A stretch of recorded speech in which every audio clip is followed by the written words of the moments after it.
नमस्कार दोस्तों, आज हम फिर से लेकर आ रहे हैं आपके सामने exercise solution chapter 1 class 10 science. ये आपकी फाइनल एक्सरसाइज के सॉल्यूशंस हैं। फर्स्ट क्वेश्चन आपका है, इनमें से कौन सी स्टेटमेंट जो है वो इनकरेक्ट है। पहले इक्वेशन देखेंगे 2BO plus C 2PB plus CO2। It means lead oxide oxygen को रिलीज़ कर रहा है और C कार्बन को, जो कार्बन है वो ऑक्सीजन को एक्सेप्ट कर रहा है। So we can say lead oxide is getting reduced and carbon is getting oxidised. So इन दोनों लाइंस को छोड़ के आपके ऑप्शंस में जो भी बाकी हैं वो सब इनकरेक्ट हैं। तो lead is getting reduced, that is wrong, and carbon dioxide is getting oxidized, that is also wrong. So option 1, it means A and B are incorrect.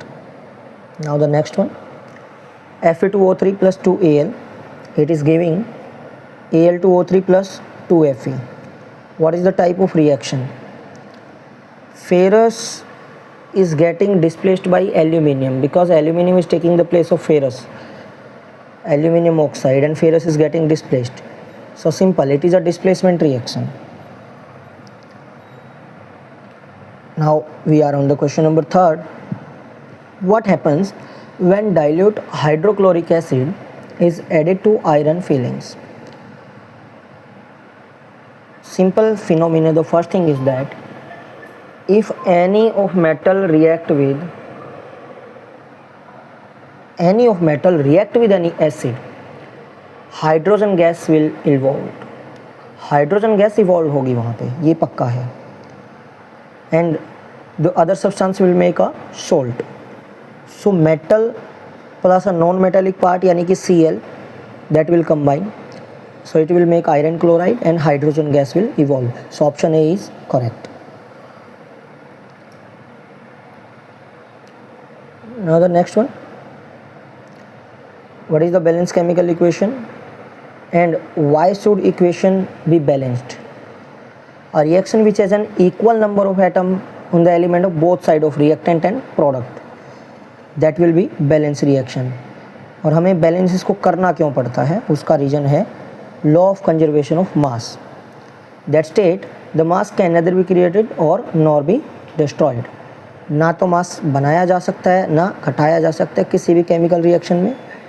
And in a chemical reaction, the total mass of the reactant should be equal to the total mass of product. किसी भी reaction में जो reactant का total mass है वो हमेशा product के total mass के इक्वल रहना चाहिए।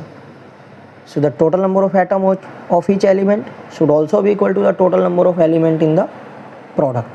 That is the reason why we have to balance the reaction. Now the next one, translate the following statement into chemical equation and then balance them. Firstly आप एक बार question देख लीजिए ध्यान से, इसके बाद आपको इसके आंसर दिखाए जाएंगे, but I will not do any translation of this question because this is a practice question for you. I will give the solution of next one question for the balancing, and after that some question you have to do practice yourself by viewing the examples or the answer are given on the page, you can see them. These are the 4 equations and these are the 4 answer for that. So you have to recognize what is potassium hydroxide, what is barium and what is barium chloride. You have to recognize in the given answer.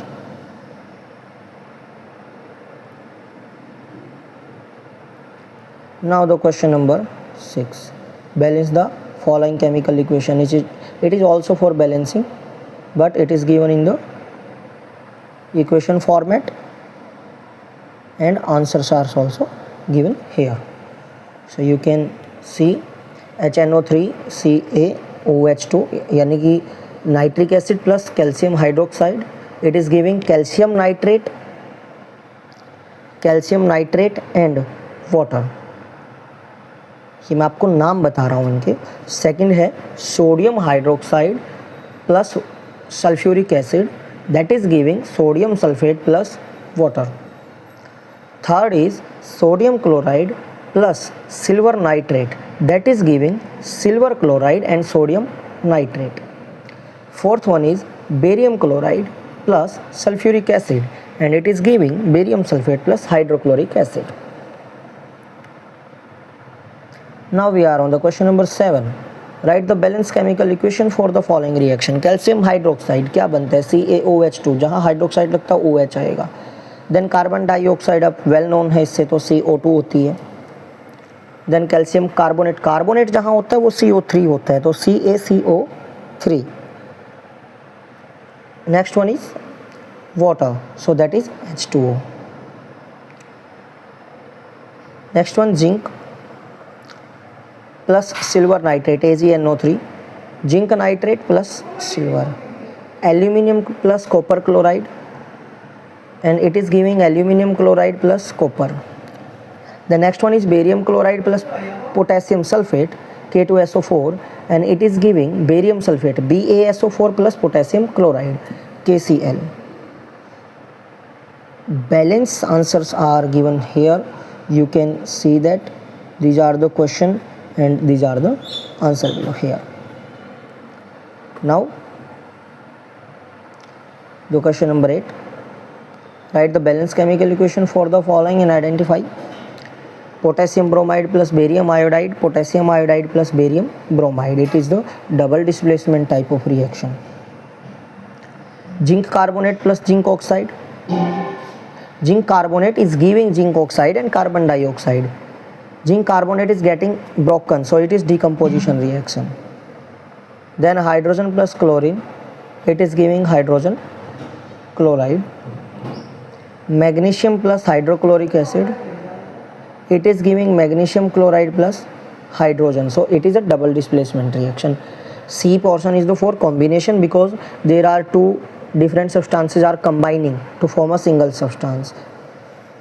And fourth one is the displacement reaction. So all four types of the reactions are covered in this question. Now the question number 9. What does one mean by exothermic and endothermic reaction? The chemical reaction that give energy, that release energy in the form of heat, light, sound in any way, that is the exothermic. वो release करती है energy को. Like combination reaction, when any two things get combined, they will release the energy.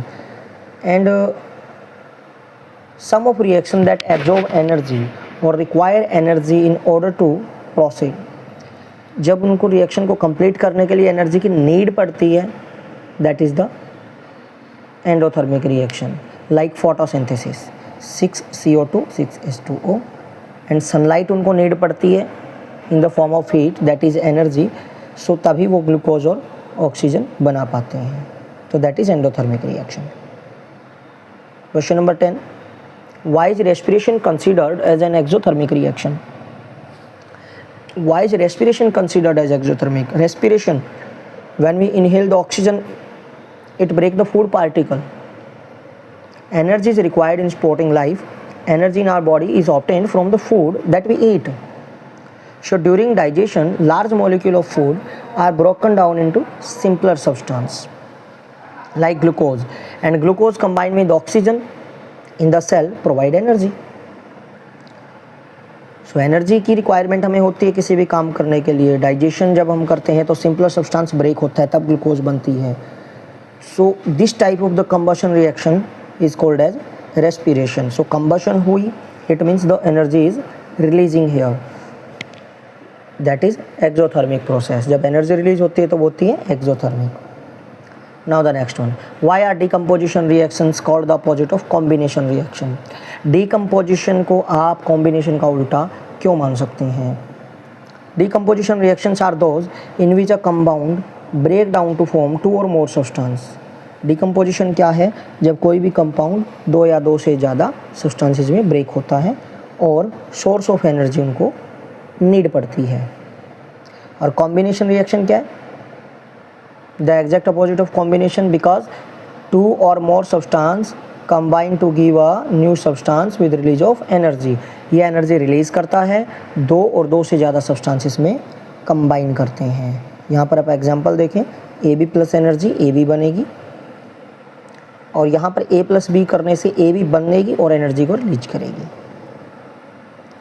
Question number 12, one equation each of the decomposition reaction where energy supplied in the form of heat, light and electricity.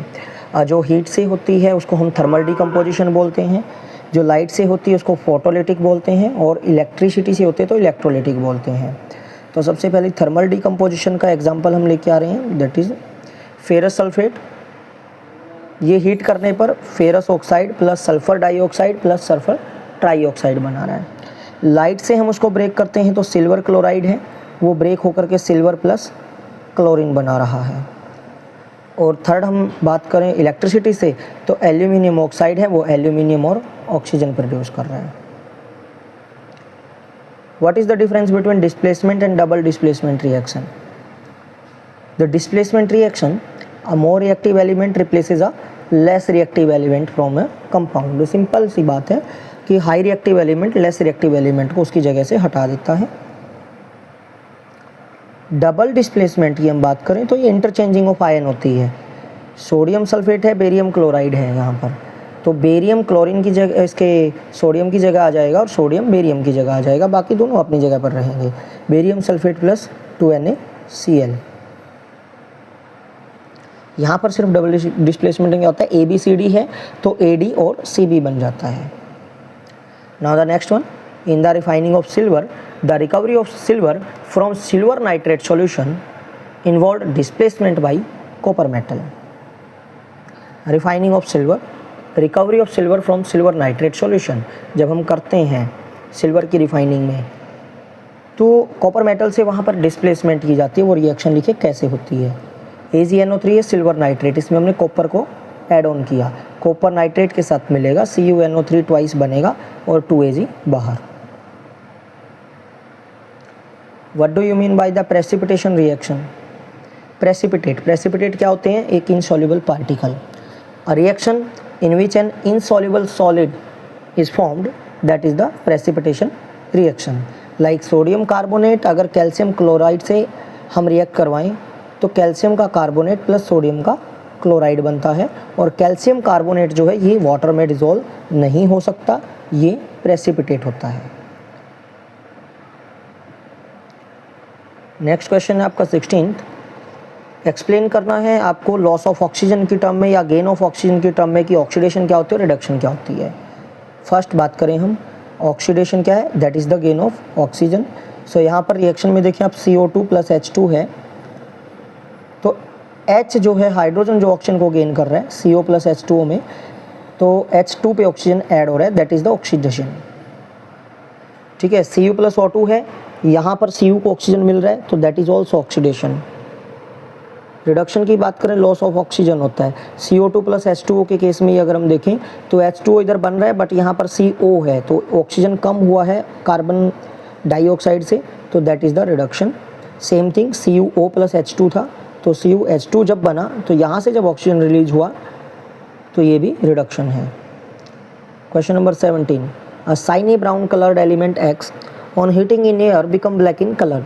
एक shiny brown coloured कोई एलिमेंट है, heat करने पर black हो जाता है, तो एक तो ब्लैक कलर जो कंपाउंड बना है वो बताएं क्या है। देखिए जो ये साइनी ब्राउन कलर होता है ये कॉपर का होता है, और when copper is getting heated in air it will make copper oxide CuO, so that is the black in color। Cu जो है वो copper oxide black in colour होता है, हीट करने के बाद बनता है। Question number 18, why do we apply paint on iron article. Iron article पर हम पेंट क्यों करते हैं? सिंपल सा एक फिनोमेना हमें पता है कि आयरन की रस्टिंग हो जाती है, और मेटलिक केस में हम इसको कोराइजन बोलते हैं। When any metal get in contact with moisture और एयर ऑक्सीजन, सो हमें क्या करना है, आयरन का कंटेक्ट ख़त्म करना है उस मॉइस्चर से। Iron article are painted because to prevent from rusting. We paint the contact of iron articles from moisture and air is cut off. हम पेंट कर देते हैं, मॉइस्चर से उसका कनेक्शन ख़त्म हो जाता है। Rusting is prevent their presence is essential for rusting to take place. अगर हम ऐसा नहीं करेंगे ना, कि प्रिवेंशन नहीं करेंगे तो रस्टिंग होगी पक्का। Oil and fat containing food items are flushed with nitrogen. Oil और फैट कंटेनिंग जो फूड आइटम्स होते हैं हम उसे नाइट्रोजन से फील क्यों करते हैं? जो चिप्स के पैकेट होते हैं, ये सब चीज़ें, इस तरह की खाने की चीज़ आती हैं, हम उसमें गैस फील करते हैं नाइट्रोजन, वो क्यों करते हैं? Nitrogen is an inert gas that does not react easily with the substance, because oxygen react करेगी अगर वहाँ नाइट्रोजन नहीं होगी, और ऑक्सीजन क्या कर देती है? Makes them rancid. Rancid it means एक तरह का स्लो पॉइजन। हमने कई बार देखा खाने की चीज़ें मॉइस्चराइज हो जाती हैं कुछ देर हवा में रहने से, तो वो रेंसिडिटी होती है। Thus, the bags used in the packing food items are flushed with nitrogen because to remove oxygen inside the pack, हमें ऑक्सीजन को दूर रखना है। When oxygen is not present inside the pack, rancidity will not occur here, तो वहाँ rancidity avoid होगी। Next question for your exercise, question number 20. Explain the following terms with one example. Corrosion and the second one is rancidity. First is the corrosion. Corrosion is defined as the process where material, usually metals, deteriorate as a result of chemical reactions. Okay, so corrosion क्या है? When metal oxygen के contact में आए and it will makes a hydrated iron type. Ferrous plus 3O2 plus NH2O, it is giving hydrated iron oxide. So that is a corrosion of any metal. Any metal के case में हो सकता है, not for only iron. Rancidity, the process of oxidation of fats and oil, that is rancidity. जब fats और oil containing food items oxygen के contact में आते हैं। Rancidity can be avoided by storing food in airtight container, storing food in refrigerator, adding oxidants, or storing the food in environment of nitrogen, because nitrogen is an inert gas. So we have done the complete solution. Thank you. Have a nice day.